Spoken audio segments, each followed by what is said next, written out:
We're with Eastern Connecticut senior Megan Godwin of the Eastern softball team. The Warriors trying to open up their northern season this week.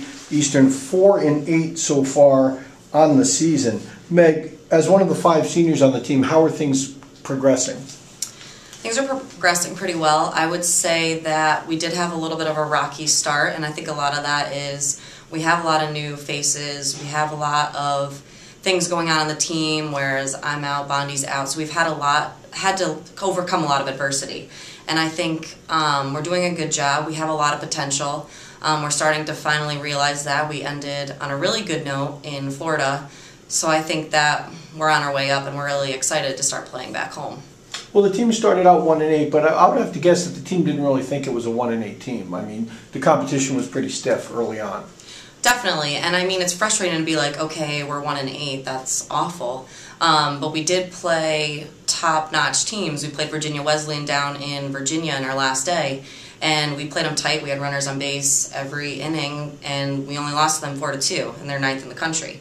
Played an awesome game against them. And then we played Tufts down in Florida in our first day, and we hung with them. Nobody scored until like the 6th inning.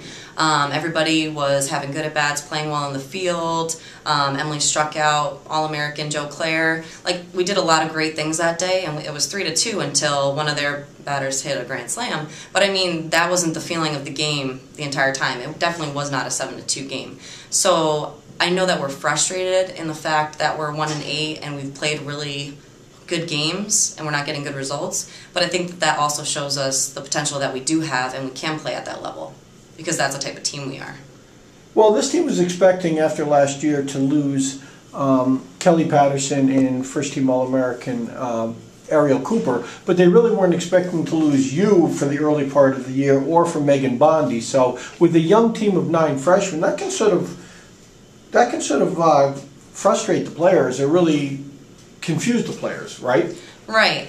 And as far as that goes, I know that as far as vocal leaders last year, Kelly, Cooper, and I were like the main go-to and Bondi behind the plate. So losing them, maybe the newcomers don't realize what they were like, but all the veterans do. And I know for Maddie, Steph, and Jen Tamanzika, they all feel like they need to really come up big and become good leaders, and they are good leaders. They've always led well by example. They've always done things like that, and I know Maddie's not here a lot of the time because she was student teaching, so she's frustrated too because she can't be here all the time.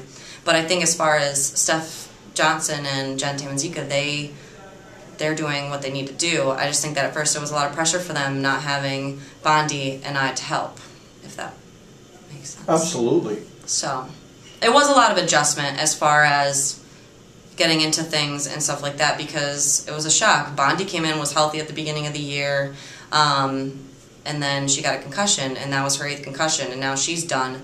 And not only is she done, but there's a whole mental side to that. So she's struggling, and when somebody on your team is struggling, everybody else is struggling. So especially with the seniors, we've all played with her since freshman year, so we're struggling because we want her to be able to play, but it's hard because we want to be able to pick her up because she's in a hard spot, so that adds another pressure off the field. So it's sort of like we're all dealing with different areas and aspects, and it is an adjustment, but I think that we're getting into the swing of things and being able to make it all sort of fit.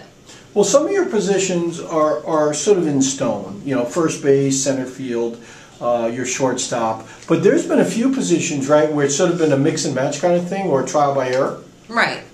There's definitely been a lot of that. Right field, we've had a lot of people go in. Second base, we've been switching around a little bit. I mean, Jen Tamanzika is usually there. Third base, we've had Hannah and Sam Rentz over there, so they've been switching back and forth. And coach's thing is you need to be able to perform, and if you're not performing, she's not going to just yank you right on the spot, but if you're not performing consistently, then she needs to switch it up. And we've also been trying to see who plays well with who fits where, and people like Sam Rossetti, Maddie Brett, Steph Johnson, and Alyssa Hancock are playing really well.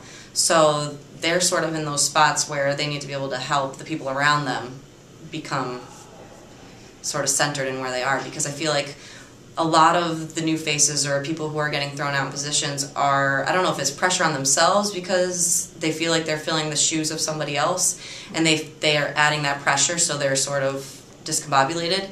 but they do a lot of great things. So it's sort of like, how can they find their own piece at that position? And nobody really has felt real comfortable there. I mean, Jen Tamazika plays an awesome second base. So she, whenever she's in there, does a great job. She's the leader on the field, and she's really important when she's in there. But everybody's been switching around, so it's kind of hard to get real comfortable. Well, is there pressure? You know, you come in, you've won about 4 Little East championships in a row in the regular season. You had, you know, you on your own, you've gone to the NCAA tournament a couple of times, gone to the World Series. Has it become a standard that, hey, we've got to get through this because we are much better? History proves that we're a much better team than what we're showing. Definitely, and I know that that's a lot of the frustrating part, especially for the seniors, is we've been to the World Series. We know what it's like. We've won a regional championship. So for us, it's frustrating because we see the potential. We have the potential to be a team that can win the LEC tournament and can win the regional tournament and do good things because we have so much potential. And we're trying as leaders to bring that out in all of the newcomers because we know that the history's there. We know that we're a good caliber team. It's just being able to play at that level all the time. Do you think when freshmen come into play, the average freshman is, and if you think back to when you were a freshman, do you sort of really like not have a real idea what's going on in terms of the tradition or what's expected of you? So it's a learning thing, right? It is, and we talk about this all the time. Our mentality and our mantra is win, what's important now. And I mean, freshman, sophomore year, you kind of really don't get it. You don't understand it. Yeah. You say what everybody else says because you're like, okay, yeah, I'm doing this. But we worked our butts off. We didn't really have any real expectations as freshmen because you haven't played there. You don't have to like overcome something that you've already done. Yeah. It's just like, okay, I'm going to go out there and play. And I know my freshman year, I was like, wow, this is pretty cool. You make it to the World Series, you're treated like a celebrity, and you're like, wow, this is awesome. And I want to get back there this year, and we definitely have the potential. It's the matter of being able to teach what needs to be taught as far as attitude, your swagger, that type of stuff that we as a program usually have. We're just trying to be able to bring that on to the newcomers.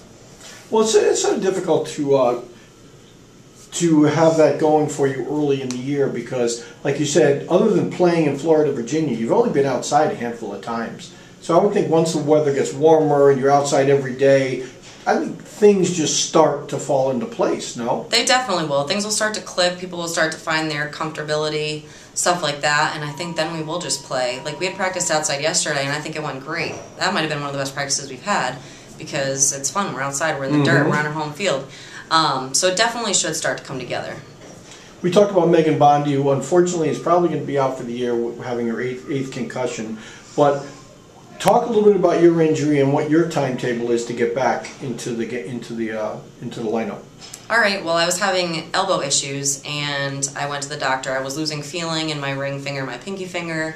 They found out that my ulnar nerve, which is called like cubital tunnel syndrome, was pinched and needed to be released. So I went in for surgery. Actually, the first day of preseason, I was under the knife. Oh. And they had no idea because every nerve is different when it's going to set and stuff like that. And when I'd be able to play, they said anywhere from 2 months to 2 years. But for me, it's like positive thinking. I'm coming back. This is my senior year. I don't have a 5th year that I'm coming back for. So I was like, I need to get back. I need to get in that lineup. So I've done everything that I've had to do. I've been going to therapy, telling myself I'm definitely going to do this. I'm going to play. I'm going to get back. Just constantly repeating that to myself and doing all the exercises that I've been giving at physical therapy. And actually today was my last day going to ProCare for physical therapy. And she said I look good, and the doctor cleared me to start swinging a bat. So I'm hoping as soon as I get a good arm guard in, I'll be able to start hitting. And if I hit well in practice, then hopefully I'll get myself in the lineup. I can pinch run. I'm not allowed to throw until April 27th, so that's really frustrating. But I understand that I have a new nerve that's been set somewhere new in my body, so I understand that it would be a risk. So I'm just going to do what I need to do, and I've been fielding balls. Yesterday I went out in right field, I played, I swung a bat, I just couldn't throw. So hopefully when I do throw, everything will come together, and I'm hoping that I'll be able to fill in when I'm needed, and that's what I need to do. Well, the thing is with softball is being injured is sort of relatively new to you for softball because you've been pretty solid in terms of playing every day. But really injury is no stranger to you, though. I mean, you talk a little bit about what you've gone through in soccer. I know. Well, my freshman year in soccer with pneumonia, I was out for the first week of the NCAA tournament. I missed the first 2 rounds of that. I was so sick, and that was awful. And then I was getting my spleen checked to make sure it wasn't enlarged so I could play the next weekend, even though I still had mono.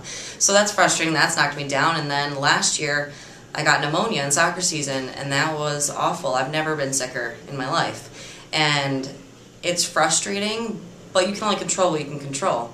And at that point, I was in the hospital for 4 days. I had to have my lung drained. I had fluid that was filling up my entire left lung. And it was tough. I was sick. I was out of school for almost 3 weeks. I came back, and at that point, I had completely been deconditioned.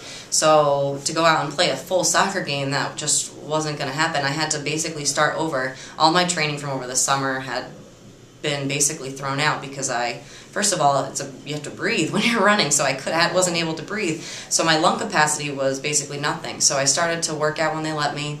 Did that, and I said to my coach, I'm like, I'm not saving this year. I'm going to come back. I want to play. Do this. It was an LEC tournament, and I finally was like, Coach, like, I'm ready. I repassed one of the fitness tests, the med ovals, and I said to Coach, I was like, I want to go in. I think I can give you 35 good minutes of playing time, because you can't, if you're not 90% or better, you're not going to be able to play at the collegiate level for soccer. You're just not going to be able to keep up. So I said to him, I think I can give you 35 good minutes, and I came in. He put me in at the end of the Western game, which is they're one of our biggest rivals, and it was in the semifinals for the LEC tournament, and I went in and I played, and it was the best feeling because we're tied 0-0, so the fact that Coach trusted me to put me in, that was pretty awesome. But that's always my mentality, is like, if you're going to tell me I can't do something, I'm going to prove you wrong, and I'm going to do it. So that's always been how I've been, and they're like, oh, you should probably take a medical waiver, all that stuff, and I'm like, no, I'm going to come back and I'm going to play. So it was frustrating because then we lost the penalty kicks, but I got to play, so that was exciting. Well, how important is the senior year? I mean, when you're basically told that there's a chance you might not play softball, to be a senior and to be told that, unless you're in those shoes, then no one can probably understand what it's like. You don't understand it. You definitely don't.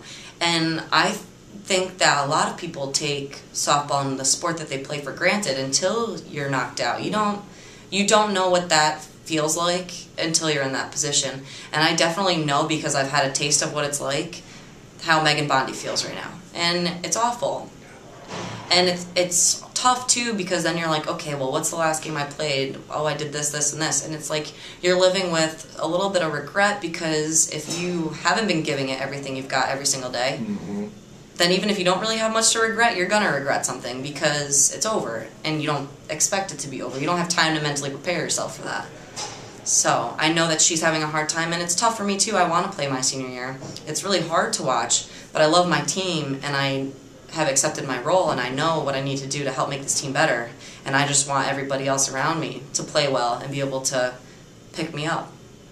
Well, without you haven't played, but you went to Virginia, you went to Florida. Is looking at it not in a uniform, looking at it more objectively, do you see things that maybe you didn't see as a player? I see tons of stuff. It's crazy, and it's amazing how you can watch different things work and not work, and how different people interact in certain situations. It's very interesting, and I would have never paid attention to that stuff if I was playing. I probably wouldn't have been able to pick up on that.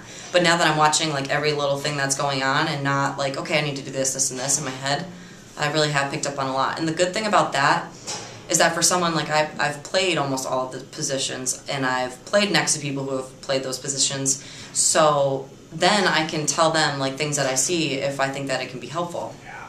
So that's good too. Well, does that give you, did that sort of open your eyes to, hey, maybe I want to go into coaching someday? I have definitely thought about it. I love what Coach Pepin does. I think that she's an awesome coach. I have always loved as a player when a coach expects a lot from you and demands excellence from you, and Coach Pepin does that, and I absolutely love that, and I would like to coach someday because of that. So maybe it could have been a blessing in disguise. True. You know? I mean, you always have to look at it positively. Yeah. I feel like I said, you can only control what you can control. I can't control what happened to my arm. I can't control when I had the surgery, but what I can control is my attitude and what I'm going to do every day, and my positivity. If I'm going to sit there and mope around, nobody's going to want to be around me. You know, I wouldn't want to be around myself. Yeah. So it's sort of like, take it with a grain of salt and do what you have to do every day, you know? take it day by day. So the Warriors are going to hopefully open up at home on Saturday in the Little East Conference, taking on Plymouth State University. Meg, thanks for being with us. You're welcome.